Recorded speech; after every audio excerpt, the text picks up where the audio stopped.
नमस्कार, मैं हूं आशुतोष और आप देख रहे हैं सत्यहिंदी.com। सत्यहिंदी.com के खास कार्यक्रम आशुतोष की बात में आपका स्वागत है। सब लोगों को उम्मीद थी कि हिमाचल प्रदेश के साथ साथ गुजरात विधानसभा के चुनाव का भी ऐलान होगा, लेकिन ऐसा नहीं हुआ। सिर्फ हिमाचल प्रदेश चुनाव का ही ऐलान हुआ है अभी तक, और गुजरात के चुनाव के ऐलान या कार्यक्रम का इंतजार किया जा रहा है। लेकिन सबसे ज्यादा नजर इस वक्त सबकी लगी हुई है गुजरात को लेकर, गुजरात में क्या होगा। और गुजरात में सबसे ज्यादा दिलचस्पी के दो बड़े कारण हैं। एक तो ये कि भारतीय जनता पार्टी जो पिछले 24 सालों से लगातार वहां सत्ता में है, क्या इस बार भी वो सरकार बनाने में कामयाब होगी, और अगर होती है तो क्या अपना पुराना इतिहास बेहतर करेगी, उसकी पुनरावृत्ति करेगी, या सीटें कम होंगी। दूसरी बात ये की जा रही है कि जिस तरीके से आम आदमी पार्टी ने अपनी जगह बनाने की कोशिश की है और एक तरीके से मीडिया हाइप क्रिएट कर दिया है, तो क्या वो कुछ चमत्कार करने की स्थिति में है। इसीलिए हम आपको लगातार दिखा रहे हैं ओपिनियन पोल। पिछले हफ्ते हमने आपको सी वोटर का ओपिनियन पोल दिखाया था, आज हम आपको दिखा रहे हैं टाइम्स नाउ ईटीजी का ओपिनियन पोल। तो बातचीत शुरू करने के पहले हम आपको कुछ आंकड़े बता देते हैं जिसके आधार पर बातचीत करना हमारे लिए बेहतर होगा और हमारे दर्शकों को भी एक अंदाजा लगेगा कि दरअसल इस वक्त गुजरात की स्थिति क्या है। जो टाइम्स नाउ नवभारत ईटीजी का जो ये ओपिनियन पोल है, ये एक तरीके से गुजरात के अंदर भारतीय जनता पार्टी के लिए एक ऐतिहासिक जीत की बात कर रहा है। आपको मालूम है कि भारतीय जनता पार्टी की जो सबसे बड़ी जीत हुई थी, 127 सीटें 2002 में मिली थी जब नरेंद्र मोदी सरकार थे और गुजरात दंगों के बाद चुनाव हुआ था। लेकिन इस बार जो बीजेपी के बारे में कहा जा रहा है, 125 से लेकर 131 सीटें उसकी मिल सकती हैं। कांग्रेस की सीटें बहुत घटती हुई दिखाई पड़ रही। सर्वे के मुताबिक 29 से 33, आम आदमी पार्टी को 18 से 22 और अन्य के खाते में 2 से 4। कितने प्रतिशत वोट मिल रहे हैं जानना हमारे लिए जरूरी है ताकि हमको विश्लेषण करने में आसानी हो। जो वोट परसेंटेज के हिसाब से अगर आप देखें तो भारतीय जनता पार्टी के वोट परसेंटेज में ना तो कोई बहुत ज्यादा गिरावट दिखाई पड़ रही है, ना ज्यादा बढ़ोतरी दिखाई पड़ रही है। वो 2002 के बाद से लगातार 48, 49, 50% वोट मिलता रहा है और इस सर्वे में भी उनको 48% वोट मिल रहा है। हाँ, कांग्रेस का वोट जो पिछले 5 विधानसभा चुनाव में तकरीबन 38 से लेकर 40% या 42% तक वोट मिलता था, इस बार उसमें काफी गिरावट देखने को मिले। 21%, आपको 24%, अन्य के खाते में 60%। इसके अलावा हम आपको ये भी बता दें, दरअसल इन चुनाव में सबसे बड़े मुद्दे क्या थे या क्या हो सकते हैं इन चुनाव के अंदर। जो ये सर्वे कहता है कि महंगाई सबसे बड़ा मुद्दा है, 44% लोगों की नजर में, बेरोजगारी 23% लोगों की नजर में, गरीबी 12% लोगों की नजर में और विकास 21% लोगों में। लेकिन आप सबको मालूम है कि पिछले नरेंद्र मोदी के गुजरात से दिल्ली आने के बाद से वहां 3 मुख्यमंत्री हो चुके हैं, आनंदीबेन पटेल, विजय रूपाणी और अब भूपेंद्र पटेल। लेकिन पिछले साल एक आश्चर्यजनक तरीके से पूरी की पूरी कैबिनेट को बदल दिया गया, मुख्यमंत्री को बदल दिया गया और एक निहायत अननोन एमएलए भूपेंद्र पटेल को मुख्यमंत्री बना दिया गया। उनकी लोकप्रियता या सबसे अच्छे मुख्यमंत्री के दौड़ में जाहिर सी बात है वो उस रेस में नहीं है।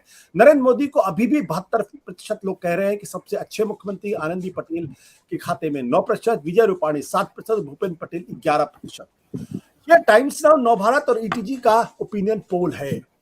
ये आपको हम स्पष्ट कर दें, चुनाव अभी होने हैं, चुनाव होंगे, उसके बाद ही स्थिति स्पष्ट होगी। लेकिन जैसा कि ओपिनियन पोल और जो चुनावी सर्वे होते हैं, ये जनता का मूड भांपने में हमें और आपको मदद करते हैं, साथ ही चुनाव के विश्लेषण में भी हमारी मदद करते हैं। इसलिए हम लगातार आपको जो ओपिनियन पोल्स आ रहे हैं उसको अपने सत्य हिंदी पर दिखाने की कोशिश कर रहे हैं, बिना किसी तरीके के छेड़छाड़ किए हुए, बिना किसी लाग लपेट के।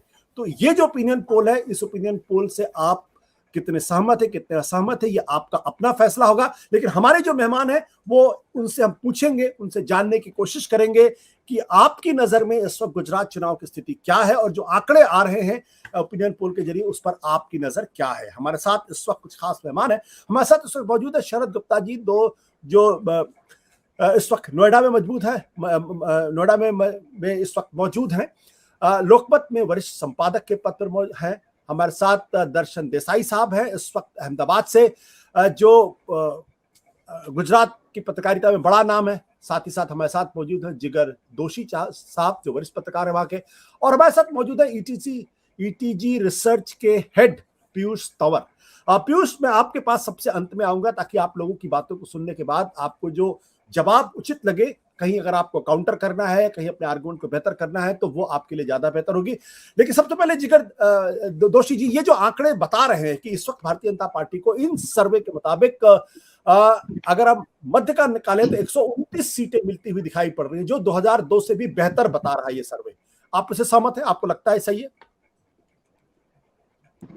ये मुझे लगता है आशुतोष जी कि सबसे बड़ी बात इसमें ये होगी कि बीजेपी जो विनिंग स्ट्रेटजी के साथ चलने की कोशिश कर रही है, इतनी सारी तकलीफों या फिर इतनी सारी चुनौतियों के बावजूद, वो मेरे ख्याल से विनिंग तक पहुंच पाएगी, ऐसा डेफिनेटली हम कह सकते हैं। बाकी रही बात बिल्कुल सीट की, आंकड़ों की, तो मैं अभी भी आश्वस्त नहीं हूँ कि 129 या 131 ये शायद 100 के ऊपर या 110 के ऊपर भी निकाल ले, तो मेरे ख्याल से इस बार शायद बीजेपी के लिए बहुत अच्छी और बड़ी ये बात होगी, ऐसा मुझे लग रहा है, जो जमीनी माहौल बन रहा है। दूसरी बात यह है कि जमीनी माहौल इस वजह से थोड़ा चुनौतीपूर्ण है क्योंकि बीजेपी के सामने आज की तारीख में दो बहुत बड़े विपक्ष अपने कद्दावर सारे प्रचार प्रसार लेकर जमीनी तौर पर आ चुके हैं। कांग्रेस ऑलवेज हमेशा सुषुप्त रहती थी, इस बार कांग्रेस भी अपने बहुत सारे वचनों के साथ मैदान में है। साथ में आम आदमी पार्टी ने भी अपना बहुत सारा प्रचार प्रसार का जोक डाल दिया है। तो मेरे ख्याल से इस बार जो फाइट है वो काफी टफ है, वो डेफिनेटली देखने को मिलेगी। पर जहां तक बात है उसको वोट में कन्वर्ट होने की, तो फिर भी अभी आज की तारीख में बीजेपी का पलड़ा उस चीज में भारी रहेगा। बट दोषी साहब, आप ये कह रहे हैं कि बीजेपी को थोड़ी सी मुश्किल होगी। कांग्रेस पार्टी तो लोग कह रहे हैं कि दिखाई नहीं पड़ रही गुजरात के अंदर, तो कैसे वो एक मजबूत मुकाबला दे पाएगी बीजेपी को? जी, जी। कांग्रेस के लिए काफ़ी सारी ऐसी बातें डेफ़िनेटली उठ रही है मीडिया में।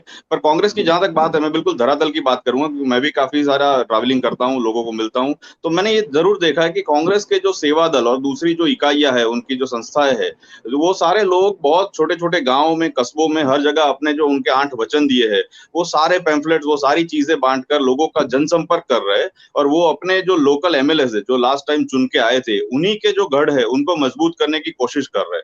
हालाँकि उसके अंदर उनको टिकाने के लिए आज की तारीख में मेहनत ज़रूर पड़ रही है, क्योंकि कांग्रेस कभी भी एक मजबूत विकल्प है या मजबूत विपक्ष है, वो साबित नहीं कर पाई है पिछले 27 सालों के दौरान।